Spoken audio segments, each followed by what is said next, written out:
Hello friends, नमस्कार। स्वागत है आप सभी का आपके अपने channel triple C by first पर। तो आप सभी के लिए क्लास हाजिर है और आज के इस क्लास में भी पूरे 30 क्वेश्चन करेंगे जो आप सबके लिए इंपॉर्टेंट होंगे। ठीक है, तो आप सभी लोग जल्दी से एक बार सेशन को सभी के पास शेयर कर दो ताकि और भी स्टूडेंट्स और भी साथी क्लास को ज्वाइन कर सकें। ठीक है, तो सभी साथी जल्दी से भाई एक बार शेयर कर दो और उसके बाद हम लोग क्लास को स्टार्ट करते हैं और जल्दी से सभी लोग ज्वाइन कर लीजिए। गुड इवनिंग टू ऑल, आप सभी का हार्दिक स्वागत है। तो आज की इस क्लास का डे 2 है, यानी कि जो क्लास आप अप्रैल मई और जून एग्जाम के लिए कर रहे हैं उसका आज दूसरा दिन है। ठीक है, इससे पहले एक क्लास ऑलरेडी करा चुके हैं और अगर वो आपने क्लास नहीं देखा है तो उसका लिंक आपको इसी वीडियो के डिस्क्रिप्शन बॉक्स में मिल जाएगा, जहां से क्लास 1 आप देख सकते हैं। तो आपको इस सीरीज में जितने भी क्लास मिलें आप उन्हें रेगुलर करें और कोई भी क्लास बीच में मिस ना करें। ठीक है, सभी क्लास आप देखें। और कई बच्चों के कमेंट्स थे कि सर अप्रैल वालों का एग्जाम कब होगा और मई वालों का एग्जाम कब होगा।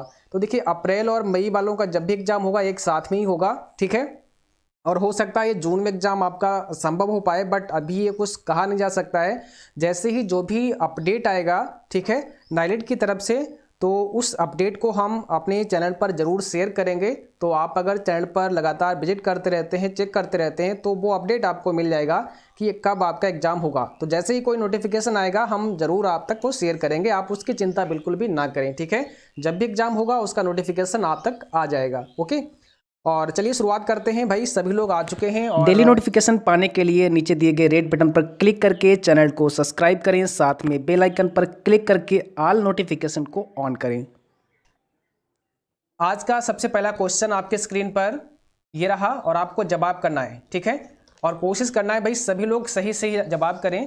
तो पहले क्वेश्चन में आपसे क्या पूछा है, आईएफएससी कोड में कितने कैरेक्टर होते हैं। ठीक है ना, आईएफएससी कोड सभी जानते हो और आईएफएससी कोड में कैरेक्टर पूछे हैं कितने होते हैं ये आपको बताना है। बताइए।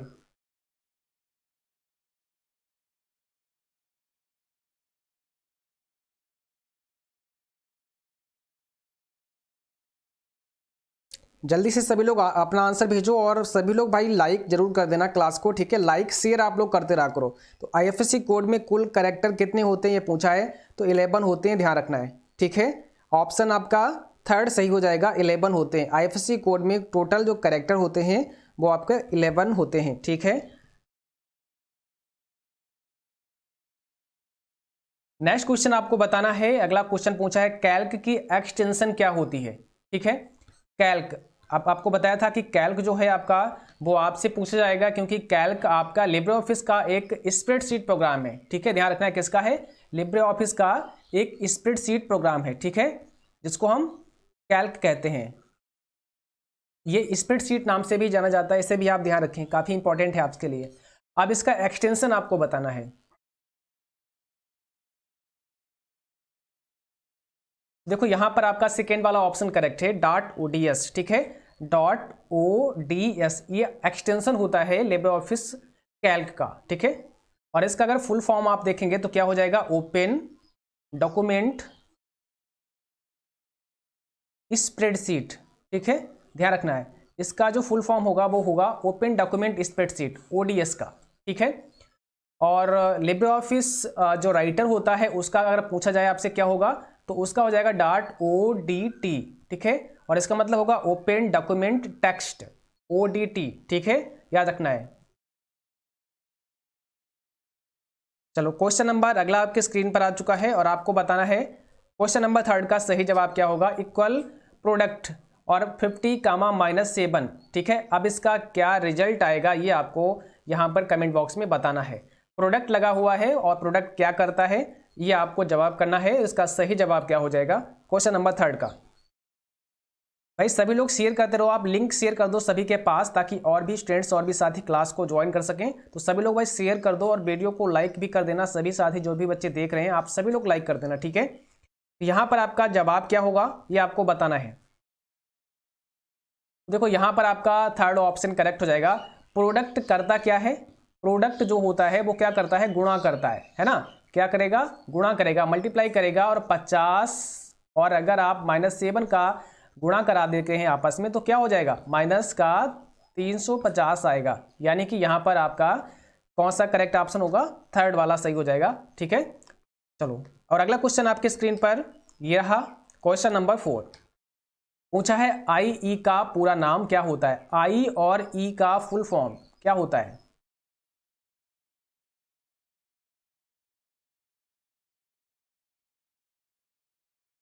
तो यहां पर आपका पहला ऑप्शन करेक्ट हो जाएगा, इंटरनेट एक्सप्लोरर। इंटरनेट एक्सप्लोरर क्या होता है और ये होता क्या है, तो ये आपका एक वेब ब्राउजर है। क्या है, वेब ब्राउजर है, इसे भी ध्यान रखना है। इंटरनेट एक्सप्लोरर क्या है, एक प्रकार का वेब ब्राउजर प्रोग्राम है जो कि माइक्रोसॉफ्ट के द्वारा डेवलप किया गया, माइक्रोसॉफ्ट के द्वारा डेवलप किया गया। ठीक है, ध्यान रखना है। तो इंटरनेट एक्सप्लोरर को शॉर्ट में IE कहते हैं। ठीक है, और ये आपका एक वेब ब्राउजर प्रोग्राम है जिसे माइक्रोसॉफ्ट के द्वारा बनाया गया। अगला क्वेश्चन नंबर 5 आपके स्क्रीन पर ये रहा, आपको बताना है ईमेल में BCC का पूरा नाम क्या होता है। ठीक है, जब आप किसी को मेल भेजते हैं तो उसमें आपने देखा होगा एक BCC का ऑप्शन आता है और एक CC का ऑप्शन आता है। ठीक है, तो इसमें BCC का पूरा नाम आपको बताना है।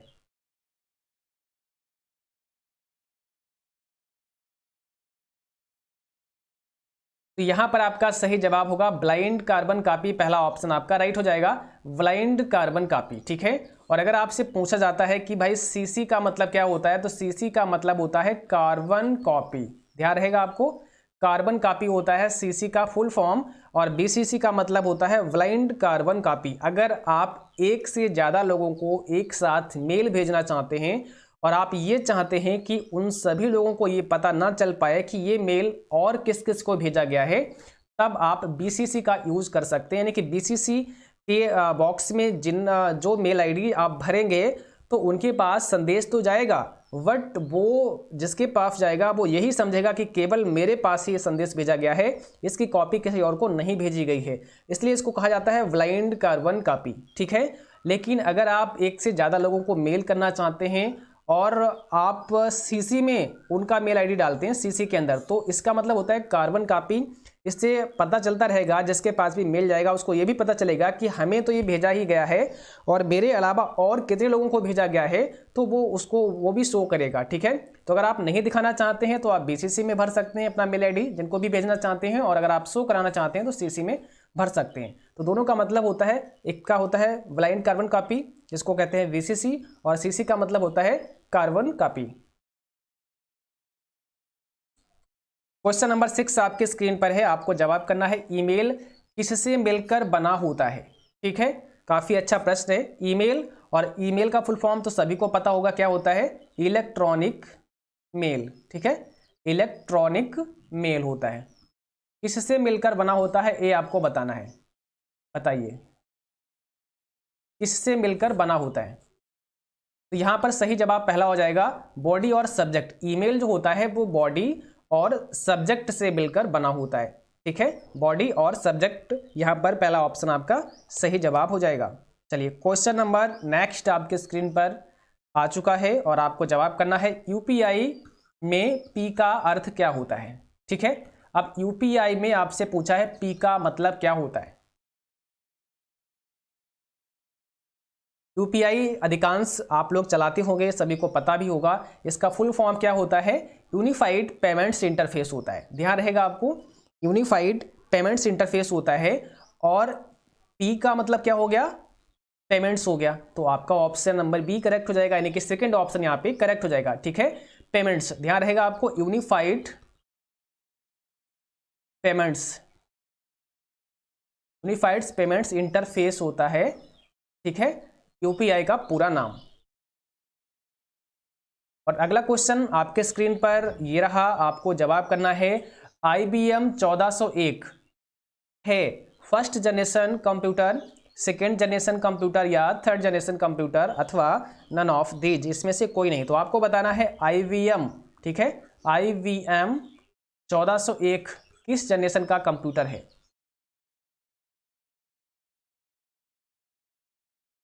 बताइए, सही जवाब करना है कमेंट बॉक्स में। आपका राइट आंसर यहाँ पे क्या होगा, क्वेश्चन नंबर 8 का, तो यहाँ पर सेकंड ऑप्शन करेक्ट हो जाएगा, सेकंड जनरेशन का कंप्यूटर है। IBM 1401 किस जनरेशन का है, सेकंड जनरेशन का कंप्यूटर है। चलो क्वेश्चन नंबर 9 में सही जवाब करना है राइटर में अधिकतम जूम कितना कर सकते हैं, मैक्सिमम जूम की बात की गई है राइटर प्रोग्राम में, ठीक है। कितना कर सकते हैं ये आपको बताना है।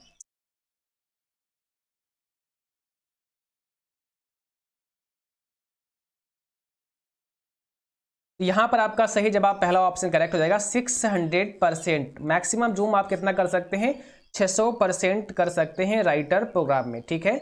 चलिए अब क्वेश्चन नंबर नेक्स्ट आपके स्क्रीन पर ये रहा और आपको जवाब करना है, राइटर में प्रिंट प्रीव्यू की शॉर्टकट की क्या होती है। राइटर प्रोग्राम से सभी परिचित होंगे, जैसा कि हमने आपको बताया कि लिब्रे ऑफिस में आपको राइटर पढ़ने को मिलेगा, है ना, आपको कैल्क पढ़ने को मिलेगा और आपको इंप्रेस पढ़ने को मिलेगा। तो लिब्रे ऑफिस राइटर, अब राइटर क्या है, राइटर को आप किस नाम से भी जानते हैं, ये आपका एक वर्ड प्रोसेसर प्रोग्राम है, वर्ड प्रोसेसर प्रोग्राम है, ठीक है। तो वर्ड प्रोसेसर प्रोग्राम राइटर है। इसमें आपसे क्या पूछा है कि प्रिंट प्रीव्यू की शॉर्टकट की बताइए। तो प्रिंट प्रीव्यू की शॉर्टकट की क्या होती है आपको ये बताना है। यहां पर आपका ऑप्शन सी हो जाएगा, कंट्रोल शिफ्ट और ओ। आप जब भी कंट्रोल शिफ्ट और ओ प्रेस करते हैं तो राइटर प्रोग्राम में प्रिंट प्रीव्यू का डायलॉग बॉक्स ओपन होता है, ठीक है। तो यहां पर आप देख पाएंगे, प्रिंट प्रीव्यू देख पाएंगे, कंट्रोल शिफ्ट ओ प्रेस करने से आपको प्रिंट प्रीव्यू दिखाई देगा, यानी कि थर्ड ऑप्शन यहां पे आपका राइट होगा, ठीक है। क्वेश्चन नंबर 11 आपसे पूछा है, राइटर में रूलर हाइड करने की शॉर्टकट की। अगर आप रूलर को हाइड करना चाहते हैं राइटर प्रोग्राम में तो उसकी शॉर्टकट की आपको बतानी है। क्या होगा, कंट्रोल 4 होगा, control shift are, control F6 या कंट्रोल 5। तो रूलर होता है ना, आपने देखा होगा, अगर आप उसको हाइड करना चाहते हैं या फिर अनहाइड करना चाहते हैं, अगर वो हाइड है और उसको आप अनहाइड करना चाहते हैं, मीन्स उसको आप शो करना चाहते हैं, तो शो करने के लिए कौन सी शॉर्टकट की होगी ये भी आप बता सकते हैं। तो यहाँ पर बस सेकेंड ऑप्शन आपका करेक्ट है, कंट्रोल शिफ्ट आर। अगर वो दिखाई दे रहा है तो कंट्रोल शिफ्ट आर दबाने से हाइड हो जाएगा, और अगर वो ऑलरेडी हाइड है तो उसको शो करने के लिए भी कंट्रोल शिफ्ट आर आप प्रेस करेंगे। यानी कि आप कह सकते हैं कि राइटर में रूलर को हाइड व अनहाइड करने की जो शॉर्टकट की होती है वो कंट्रोल शिफ्ट आर होती है, ठीक है। चलिए अब बढ़ते हैं नेक्स्ट क्वेश्चन की तरफ। क्वेश्चन नंबर आपके सामने 12 ये रहा और आपको आंसर करना है, राइटर में हेल्प की शॉर्टकट की क्या होती है बताइए, F1, F2, F4 या F5। तो राइटर में हेल्प की शॉर्टकट की आपको बतानी है। करेक्ट जवाब यहां पर सही क्या होगा, तो सिंपल सी बात है, पहला ऑप्शन करेक्ट है, यहाँ पे F1 होता है, ठीक है। F1 दबाने से आपको हेल्प मिलती है, यानी कि राइटर प्रोग्राम में अगर आप हेल्प चाहते हैं तो F1 प्रेस कर सकते हैं, तो इसके शॉर्टकट की हमारी क्या होगी, F1 हो जाएगी, ठीक है। अगला क्वेश्चन ये रहा, आपसे पूछा है, फर्स्ट डिजिटल कंप्यूटर कौन सा था। फर्स्ट डिजिटल कंप्यूटर कौन सा था, आपको सही सही जवाब करना है कमेंट बॉक्स में, राइट आंसर क्या होगा।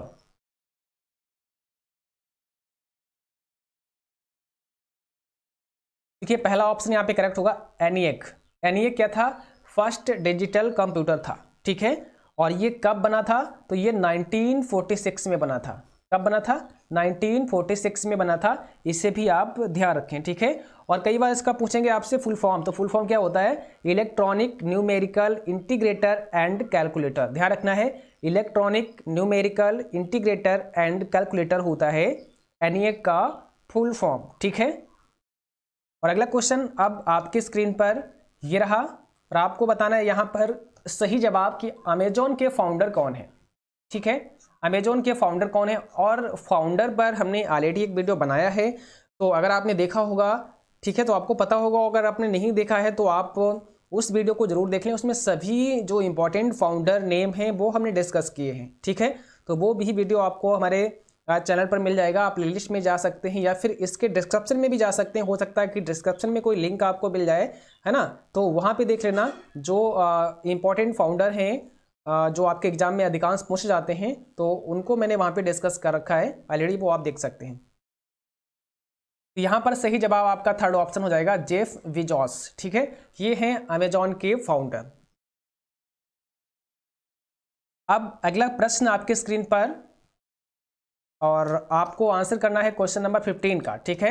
यहाँ पे आपसे क्या पूछा है, इंप्रेस में न्यू स्लाइड इंसर्ट करने की शॉर्टकट की। कल भी ये शायद सवाल था और आप सभी को पता होगा, कमेंट बॉक्स में जल्दी से जवाब भेज दो। इंप्रेस में अगर आप एक नई स्लाइड इंसर्ट करना चाहते हैं तो क्या शॉर्टकट की होगी। तो यहाँ पर आपका डी ऑप्शन करेक्ट है, यानी कि ऑप्शन नंबर 4 आपका सही जवाब है, कंट्रोल एम। कंट्रोल एम से इम्प्रेस में आप एक नई स्लाइड को इंसर्ट कर सकते हैं। और कल कुछ बच्चों ने कमेंट किया था कि सर कंट्रोल एन से क्या होगा, तो कंट्रोल एन से आप न्यू पेज ले सकते हैं, यानी कि नया प्रेजेंटेशन ओपन कर सकते हैं। ठीक है, नया प्रेजेंटेशन ओपन कर सकते हैं। अगर आप इम्प्रेस प्रोग्राम में हैं और कंट्रोल एन प्रेस करते हैं तो इससे आपके सामने एक दूसरा नया प्रेजेंटेशन ओपन होगा। ठीक है, और उसमें आप प्रेजेंटेशन बना सकते हैं, लेकिन आप उसी प्रेजेंटेशन में एक नया स्लाइड ऐड करना चाहते हैं। ठीक है, तो उस नए स्लाइड को ऐड करने की शॉर्टकट की कंट्रोल एम होती है, और स्लाइड को डुप्लीकेट करने की शॉर्टकट की कंट्रोल डी होती है, ध्यान रखना है। ठीक है, चलिए क्वेश्चन नंबर 16 में आपसे क्या पूछा है, आपको यहां पे बताना है कि थर्ड जनरेशन में किसका इस्तेमाल किया जाता था। थर्ड जनरेशन ऑफ कंप्यूटर में किसका इस्तेमाल किया गया था, ये आपको बताना है। वैक्यूम ट्यूब्स का, ट्रांजिस्टर्स का, आईसी का, या फिर ऑल ऑफ दीज, सभी का। तो थर्ड जनरेशन में किसका इस्तेमाल हुआ है, ये आपको कमेंट बॉक्स में आंसर करना है।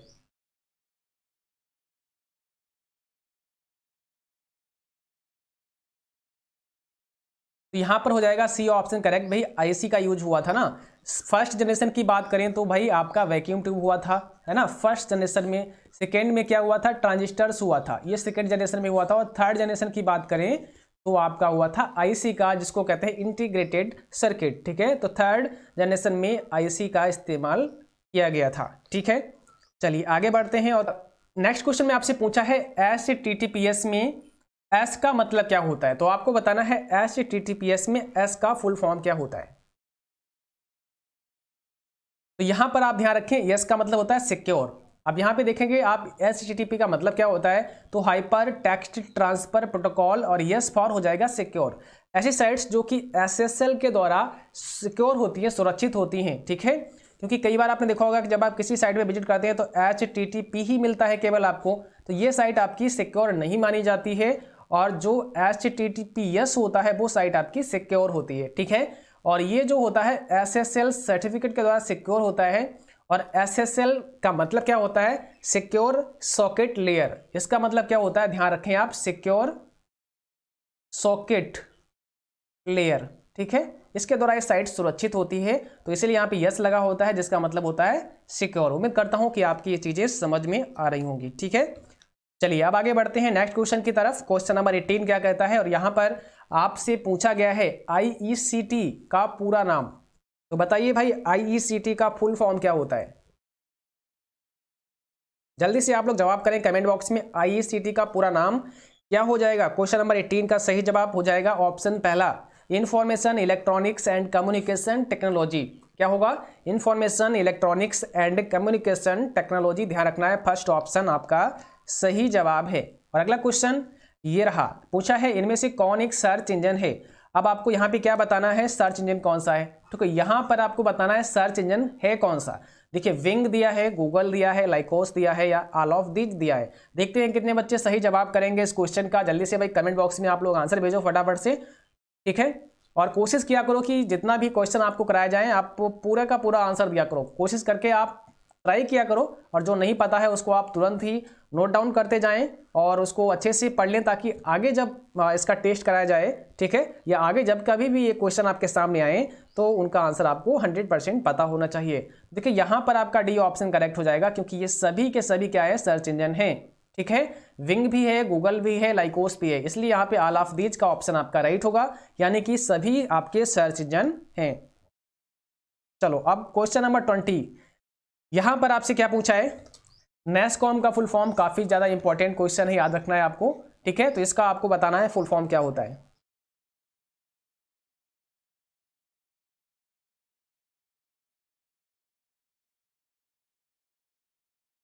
तो पहला ये ऑप्शन यहाँ पे करेक्ट हो जाएगा, the national association of software and services companies. क्या होता है, the national association of software and services companies होगा, यानी कि पहला ऑप्शन आपका यहाँ पे सही जवाब हो जाएगा। ठीक है, नेक्स्ट क्वेश्चन में बताना है ट्विटर का ओरिजिनल नेम क्या होता है।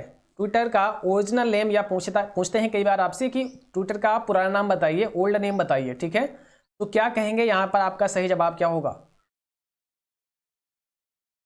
तो भाई इसको आप पढ़ लेना, अच्छे से ध्यान रखना। यहाँ पे देखिए आप आपके सामने है TWTTR, ठीक है। तो ट्विटर का अगर आप ओरिजिनल नेम या पुराना नाम की बात करेंगे तो पहला ऑप्शन यहाँ पे करेक्ट हो जाएगा, TWTTR, ऑप्शन पहला आपका राइट है। चलिए अब क्वेश्चन नंबर 22 में आपको बताना है फायरफॉक्स क्या है। फायरफॉक्स क्या है? ऑपरेटिंग सिस्टम है, सर्च इंजन है, वेब ब्राउजर है या मैसेंजर है?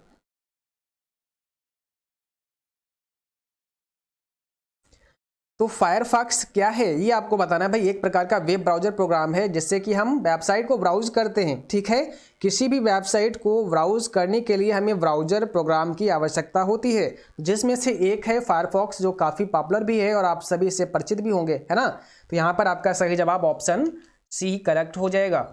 अब बढ़ते हैं अगले क्वेश्चन की तरफ, और अगला क्वेश्चन आपसे पूछा है लिनक्स क्या है, बताइए। यहाँ पर आपको जवाब करना है लिनक्स क्या है। एक ऑपरेटिंग सिस्टम है, हार्डवेयर है, यूटिलिटी सॉफ्टवेयर या इसमें से कोई नहीं। तो 23 में आपका राइट आंसर क्या होगा? तो यहाँ पर आपका सही जवाब हो जाएगा पहला ऑप्शन करेक्ट, ऑपरेटिंग सिस्टम है, ठीक है। लाइनक्स एक प्रकार का ऑपरेटिंग सिस्टम है, यहाँ पे पहला ऑप्शन आपका सही जवाब है। नेक्स्ट क्वेश्चन में आपको बताना है POS का अर्थ।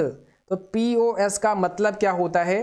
Present of sale, point of sale, point of supervision या ऑल ऑफ दीज। देखिए जितने भी क्वेश्चन आप करते जा रहे हैं आपको बिल्कुल भी नहीं भूलना है, इसलिए मैं कहता हूं कि आपको क्लास बहुत अच्छे से करनी है, पूरे ध्यान के साथ क्लास करनी है, और जो चीज़ें इंपॉर्टेंट लगें उनको आप नोट डाउन भी करते जाएं, ठीक है।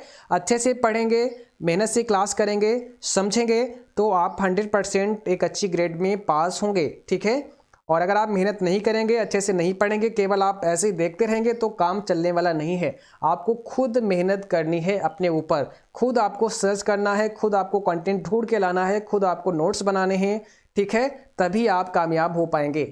तो यहाँ पर बताना है POS का फुल फॉर्म क्या होता है। तो इसका मतलब होता है पॉइंट ऑफ सेल, ठीक है। क्या होता है? पॉइंट ऑफ सेल होता है POS का फुल फॉर्म। देखिए अगर आप ध्यान से किसी भी कार्य को करते हैं तो वो चीज़ आपको याद रहती है। मेरा कहने का मतलब ये है कि भाई जब हम समय उतना ही खर्च करते हैं, टाइम तो हम उतना ही लगाते हैं क्लास को देखने में, तो अगर हम उसको पूरे मन से, पूरे ध्यान से अगर आप करते हैं तो उससे बेनिफिट ज़्यादा मिलता है ना। उससे फ़ायदा क्या है कि हमारा समय भी खर्च होता है और हमें बेनिफिट भी नहीं मिल पाता है। तो टाइम को बेकार नहीं जाने देना है, हमें पूरा टाइम का सही से उपयोग कर लेना है, ठीक है। तो जब पढ़ाई करेंगे तो पूरे मन से करेंगे या फिर नहीं करेंगे, ठीक। जब करो तो पूरे मन के साथ करो। लिब्रे ऑफिस में कुल कितनी रो होती हैं आपको यहाँ पे बताना है, ठीक है। कुल कितनी रो होती हैं? अब रो आप सभी जानती होंगे। अगर आप यहाँ पर देखेंगे, देखिए यहाँ पर अगर हम यहाँ पे एक्सेल या कैल्क की बात कर रहे हैं, ठीक है, यहाँ पे लिब्रे ऑफिस कैल्क की बात की गई है, तो यहाँ पे लिखना भूल गए, लिब्रे ऑफिस कैल्क होगा या टाइपिंग में कुछ मिस्टेक हुई होगी, ठीक है। अगर ऐसे भी आता है कि लिब्रे ऑफिस में कुल कितनी रो होती है तो आप अपने हिसाब से आंसर करेंगे, क्योंकि यहाँ पे उसका कैल्क का ही पूछा गया होगा। तो देखिए यहाँ पर जो आपके ऊपर यहाँ पे देख रहे हैं ना कॉलम होते हैं ABC, इनको तो हम कहते हैं कॉलम। और उसके बाद यहाँ पर जो ये लाइनें होती हैं पड़ी हुई, इसमें यहाँ पे 1 2 3 4 होता है, तो ये जो लाइनें होती हैं ऐसी वाली, इनको क्या कहते हैं आप? इनको आप रो बोलते हैं, और खड़ी हुई लाइनों को हम कॉलम बोलते हैं, अगर आप सिंपल भाषा में इसको समझेंगे तो, ठीक है। तो आपसे ये पूछा गया है कि ये जो लाइनें होती हैं, ऐसी पड़ी हुई लाइनें होती हैं, ये टोटल कितनी होती हैं, टोटल कितने रो होते हैं, है ना। ये वाले 1 2 3 4 5 6, ये आपको बताना है। तो अगर कैल्क की बात करेंगे तो यहाँ पर आपका ऑप्शन बी हो जाएगा 10,48,576, यानी कि टोटल अगर रो होते हैं वो कितने होते हैं? 10,48,576। अब आपसे ये पूछें कि भाई अगर आपको सबसे लास्ट वाली रो पे जाना है, सबसे लास्ट यानी कि सबसे लास्ट रो कौन सी होगी? 10,48,576, पहली कौन सी होगी? 1 होगी। सबसे लास्ट वाली रो पे आपको अगर जाना है तो उसके लिए क्या शॉर्टकट की यूज करेंगे, कैसे वहां पर पहुंचेंगे? तो आपको सिंपल सा कीबोर्ड में अपने कंट्रोल दबाना है, प्लस जो आपके एरो की होती है ना, ठीक है, इस डाउन एरो की को आपको प्रेस करना है। यहाँ पर ये वाली जो एरो की होती है लास्ट वाली, इसको आपको क्या करना है? प्रेस करना है, ठीक है। कंट्रोल के साथ में डाउन एरो प्रेस करेंगे तो सबसे लास्ट वाली रो पे आप पहुंच जाएंगे, और अगर अप एरो प्रेस करेंगे तो सबसे पहली रो पे आप आ जाएंगे, ठीक है। इसी प्रकार से अगर आपको लास्ट कॉलम पे जाना है तो आपको क्या करना है? राइट वाला एरो की प्रेस करना है कंट्रोल के साथ में, और अगर आप फर्स्ट कॉलम पे आना चाहते हैं तो फिर आप लेफ्ट वाला एरो प्रेस कर सकते हैं। तो ये सिंपल सा एक मेथड है। आप अगर लास्ट रो पे जाना चाहते हैं, लास्ट कॉलम पे जाना चाहते हैं तो कंट्रोल के साथ में एरो की को इस्तेमाल करके, एरो की का इस्तेमाल करके आप जा सकते हैं। डाउन में जाएंगे, राइट में जाएंगे, लेफ्ट में जाएंगे और अप में जाएंगे। ठीक है, तो ये समझ में आ गया होगा आपके। अब बढ़ते हैं अगले क्वेश्चन की तरफ। क्वेश्चन नंबर 26 में आपसे क्या पूछा है, कंप्यूटर का सबसे महत्वपूर्ण सिस्टम सॉफ्टवेयर कौन सा है? आप बताइए, माइक्रो प्रोसेसर या ऑपरेटिंग सिस्टम या ऑटोमेशन सॉफ्टवेयर या फिर एप्लीकेशन सॉफ्टवेयर। तो कंप्यूटर का सबसे महत्वपूर्ण, सबसे इंपॉर्टेंट सिस्टम सॉफ्टवेयर की बात की गई है 26 में आपसे। सिंपल सी बात है भाई, ऑपरेटिंग सिस्टम ही है आपका। यहाँ पे बी ऑप्शन करेक्ट है, ऑपरेटिंग सिस्टम, जो कि सबसे इंपॉर्टेंट, सबसे महत्वपूर्ण सिस्टम सॉफ्टवेयर है। ठीक है, ऑप्शन नंबर बी। चलो अब 27, और यहां पर आपसे क्या पूछा है, ULSIC किस जनरेशन में इस्तेमाल की गई है? Second, first, fifth, third. ULSIC ultra large scale integrated circuit किस जनरेशन में इस्तेमाल की गई है, आपको बताना है। सही जवाब यहाँ पे क्या होगा, सी ऑप्शन करेक्ट होगा, फिफ्थ जनरेशन में। ठीक है, फिफ्थ जनरेशन की अगर बात करेंगे तो क्या ULSIC यानी कि ultra large scale integrated circuit का इस्तेमाल किया गया है। ठीक है, चलो क्वेश्चन नंबर 28 में आपसे क्या पूछा है, निम्न में वेब ब्राउजर कौन सा नहीं है? आपको यह बताना है कि इसमें से वेब ब्राउजर कौन सा नहीं है। ठीक है, अभी आपको बताया था कि वेब ब्राउजर होता क्या है, वेब ब्राउजर का काम क्या होता है। तो वेब ब्राउजर एक प्रकार का एप्लीकेशन प्रोग्राम है, ये भी आप ध्यान रखें।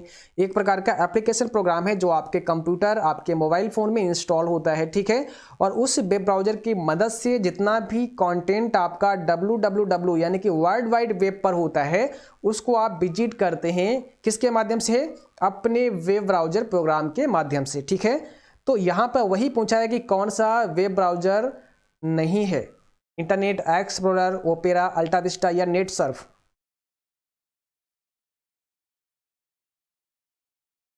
तो यहां पर सही जवाब है अल्टा विस्टा, ये आपका वेब ब्राउजर नहीं है। ऑप्शन नंबर सी आपका राइट आंसर हो जाएगा, अल्टा विस्टा। ठीक है, ऑप्शन सी हो जाएगा। और अल्टा विस्टा क्या है, तो एक प्रकार का सर्च इंजन है, ध्यान रहेगा आपको, एक प्रकार का सर्च इंजन है। ठीक है, 28 में अगला क्वेश्चन आपको बताना है, लाइट पेन क्या है? लाइट पेन क्या है?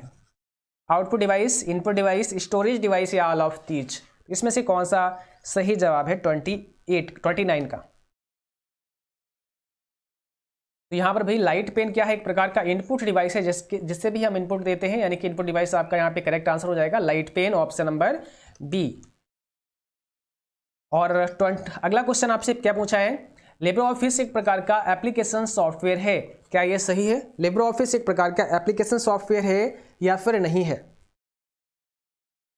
तो आपको एक सिंपल सी बात बता दें भाई, एप्लीकेशन सॉफ्टवेयर और सिस्टम सॉफ्टवेयर में डिफरेंस क्या होता है? कॉमन सा डिफरेंस आप ये समझ लो कि जो सॉफ्टवेयर यूजर के काम के लिए बनाया जाता है, यूजर मीन्स चलाने वाला, जो आप हैं। ठीक है, अगर हमारे सिस्टम में कोई ऐसा सॉफ्टवेयर है जो मेरे वर्क के लिए बनाया गया है, बस आप उसको मान लो कि ये हमारा एप्लीकेशन सॉफ्टवेयर है। और ऐसा सॉफ्टवेयर जो कि यूजर के लिए ना बनाया गया हो, केवल सिस्टम के लिए बनाया गया हो, या सिस्टम के लिए वो बहुत ज़रूरी है उसको अपने सिस्टम में रखना, तभी वो सिस्टम आपका सही ढंग से काम करेगा, वो सारे सॉफ्टवेयर आपके सिस्टम सॉफ्टवेयर होते हैं। एक सिंपल सी बात हम आपको बता रहे हैं ताकि आपको ये थोड़ा सा आसानी से पता चल जाए। तो देखिए, अगर हम चाहें MS वर्ड की बात करें, चाहे लिब्रे ऑफिस की बात करें, ऐसे बहुत सारे सॉफ्टवेयर हैं जो कि यूजर के लिए बनाए गए हैं, जिस पे यूजर अपना काम करता है। तो जिस सॉफ्टवेयर पर यूजर काम करेगा वो सॉफ्टवेयर एप्लीकेशन सॉफ्टवेयर होगा। ठीक है, एक कॉमन भाषा में अगर आप इसे समझेंगे। और ऐसा सॉफ्टवेयर जो केवल सिस्टम के लिए बनाया गया है या सिस्टम की ज़रूरत के लिए बनाया गया है, वो आपका क्या होगा? सिस्टम सॉफ्टवेयर होगा। ठीक है, तो इसे आप ध्यान रखिए, काफ़ी इंपॉर्टेंट है इसको समझना। तो लिब्रे ऑफिस एक प्रकार का सिस्टम सॉफ्टवेयर है या नहीं है, आपसे पूछा है, तो यहाँ पर क्या होगा? बिल्कुल सही है, लिब्रे ऑफिस एक प्रकार का एप्लीकेशन सॉफ्टवेयर है। यहाँ पर ये सही हो जाएगा कि हाँ, एप्लीकेशन सॉफ्टवेयर है, ये सिस्टम सॉफ्टवेयर नहीं है। तो यहाँ पर क्या हो जाएगा? पहला ऑप्शन आपका राइट हो जाएगा। ठीक है, तो आज की क्लास बस यहीं तक थी। उम्मीद करता हूँ आप सभी को क्लास पसंद आई होगी। क्लास पसंद आई हो तो उसको आप शेयर करें और लाइक भी अवश्य करें, और जो साथी चैनल पर नए हो आप लोग चैनल को सब्सक्राइब करें। और एक बात आप ध्यान रखें भाई, आप हमारे टेलीग्राम चैनल को भी जरूर ज्वाइन कर लें। और हमने जो कल वाला PDF था वो आपको शेयर कर दिया है, टेलीग्राम पर हमने सेंड कर दिया है, आप उसे डाउनलोड कर सकते हैं। तो टेलीग्राम को आप ज्वाइन कर लेंगे, वहाँ पर आपको PDF मिल जाएंगे। और टेलीग्राम को भी आप हमारे फॉलो कर सकते हैं मुझे, वहाँ पर कोई भी सवाल है आप कर सकते हैं। फेसबुक पर भी फॉलो कर सकते हैं, वहाँ पर भी अपने सवाल कर सकते हैं। और एक और चीज़ मैं आपको बताना चाहूँगा, अभी मैंने कुछ समय पहले टिकटॉक पर भी अपना अकाउंट क्रिएट किया हुआ है CCC वाईफाई सिटी से। तो भाई आप लोग जल्दी से जाइए, और उम्मीद है कि आप सभी टिकटॉक तो चलाते ही होंगे, तो आप टिकटॉक पर भी मुझे फॉलो कर लीजिए। और वहाँ पर भी आपको छोटे छोटे वीडियोज़ के माध्यम से बहुत सारे नोटिफिकेशन हैं, बहुत सारी सूचनाएं हैं, वो सब कुछ वहाँ पर मिलती रहेंगी। तो छोटी छोटी जो भी सूचनाएं होंगी वो आपको हमारे टिकटॉक जो चैनल है उस पर भी मिलती रहेंगी। तो अभी हमने बिल्कुल नया बनाया है, अभी इस पर कोई भी वीडियो अपलोड नहीं किया गया है। और आप देखते हैं कौन सबसे पहले मुझे फॉलो करता है, कौन सबसे पहले शुरुआत करता है मुझे फॉलो करने की। ठीक है, तो भाई सभी लोग जितने भी बच्चे देख रहे हैं आप लोग जल्दी से जाइए, और टिकटॉक पर भी CCC वाईफाई सिटी से आप मुझे सर्च करेंगे, आप लोगों तो पहचानते ही हैं, वहां पर लोगो आपको दिख जाएगा और आप मुझे फॉलो कर सकते हैं। ठीक है, बहुत जल्द ही वहां पर भी एक छोटी सी वीडियो आपके लिए आने वाली है। और उम्मीद करता हूं ये क्लास बहुत ही अच्छा लगा होगा। Thanks for watching, thank you, good night to all. लेकिन एक बात और आपसे कहना चाहूंगा कि भाई सभी लोग जितने भी बच्चे यहाँ पर क्लास ज्वाइन करते हैं आप सभी को मेहनत करना। देखिए एक बात मैं बता दूं आपको कि बिना मेहनत के कोई भी सफलता आपको हासिल नहीं होती है। ठीक है, और अगर आप किसी भी कार्य को करने में समय खर्च करते हैं तो फिर क्यों ना हम उसको पूरे मन से करें, क्यों ना हम पूरे लगन के साथ करें, ताकि हमारा जो समय खर्च हो रहा है वो तो खर्च होगा ही होगा, और उस समय में हम सबसे बेस्ट से बेस्ट काम कर लें। तो हमारी रिक्वेस्ट बस यही रहती है कि प्लीज़ सभी लोग पूरे ध्यान से क्लास करिए, पूरे मन से क्लास करिए, थोड़ा सा समय आप खर्च करिए अपने ऊपर, ये आपको काफ़ी बेनिफिट करेगा। और जब आपका रिजल्ट आएगा उसमें काफ़ी ज़्यादा आपको खुशी होगी, काफ़ी अच्छी ग्रेड बनेगी। ठीक है, लेकिन कोई भी सवाल, कोई भी आपसे कुछ भी क्वेश्चन है तो आप मुझे, मैंने पहले ही कहा है कि आप मुझे कहीं पर भी, चाहे आप मुझे टेलीग्राम पर, चाहे आप मुझे इंस्टाग्राम पर, चाहे आप मुझे फेसबुक पर या मेल के माध्यम से आप पूछ सकते हैं। हम आपको अवश्य रिप्लाई करेंगे और हम आपको हर संभव मदद करेंगे। Thanks for watching, thank you, good night to all.